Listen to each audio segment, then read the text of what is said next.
చౌతులది Shaheen. Latest updates కోసం ఎల్లప్పుడూ చూస్తూనే ఉండండి 37 న్యూస్. రేగులచిలక గ్రామంలో గ్రామ సభలో బీఆర్ఎస్ కొర్లపాటి రామారావు సర్పంచ్ మరియు నొన్న వెంకటేశ్వరరావు ఉప సర్పంచ్ జరిగిన పనుల మీద సంతృప్తి చెందుతూ వారి వాదన వెలిపించారు. నేను రేగులచిలక సర్పంచ్ని. నా పేరు నొన్న వెంకటేశ్వరరావు. నా మీద మట్టి ఆరోపణలు వచ్చినది నిరాధారం. అది గ్రామ అవసరాల కోసం సీసీ రోడ్లు పోస్తే సైడు మట్టి పోసిన తప్పిస్తే నేను నా స్వలాభం కోసం నేను ఏమీ చేయలేదు. గ్రామ ప్రజల అవసరాలకి గ్రామం నాకు వెహికల్స్ ఉన్నాయి కాబట్టి గ్రామంలో ప్రతి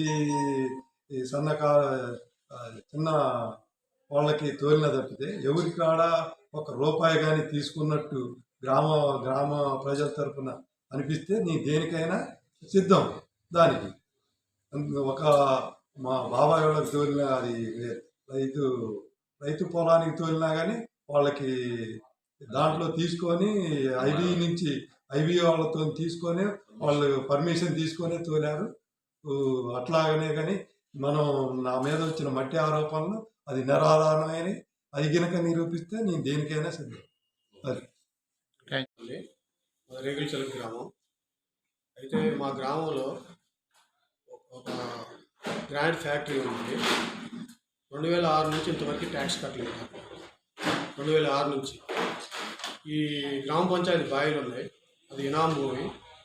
దాన్ని కొత్త పాస్బుక్ వచ్చే టైంలో మాజీ మంత్రివర్యులు సహకారంతో పాస్బుక్ చేయించుకొని దాన్ని ఇప్పుడు వాళ్ళే ప్రైవేట్ ఆక్యుపైలో ఉంది.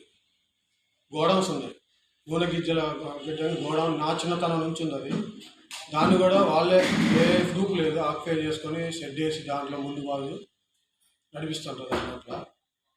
తర్వాత క్వారీలు ఉన్నాయి. ఒక సర్వే నెంబర్లో లీజ్ తీసుకొని గవర్నమెంట్ నుంచి ఇంకో సర్వే నెంబర్లో నడిపిస్తాను క్వారీలు.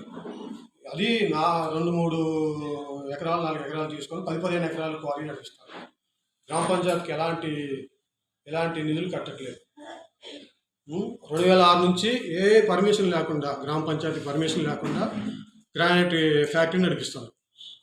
మా నేను వార్డు నెంబర్గా కార్యదర్శి గారిని మందలిస్తే ఒకసారి కొర్లపాటి రామారావు, మాది రేగులచిలక గ్రామ పంచాయతీ, రఘునాథపాలెం మండలం, ఖమ్మం జిల్లా.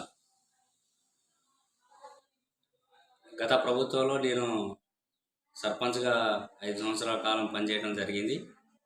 కొత్త ప్రభుత్వం ఏర్పడిన తర్వాత ఇప్పుడు ప్రజెంటు మాజీ సర్పంచ్ని.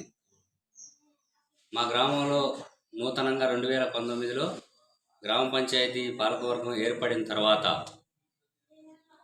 గత 20 సంవత్సరాల నుంచి లేనటువంటి అభివృద్ధిని మా పాలకవర్గం మరియు మా గ్రామ ప్రజల సహాయ సహకారాలతోటి మరియు అప్పుడు ఉన్నటువంటి మంత్రివర్యులు మరియు ముఖ్యమంత్రి వర్యుల సహాయ సహకారాలతోటి మా గ్రామాన్ని జిల్లా స్థాయి నుంచి మండల స్థాయి నుంచి జిల్లా స్థాయికి, జిల్లా స్థాయి నుంచి నేషనల్ స్థాయికి తీసుకెళ్లడం జరిగింది.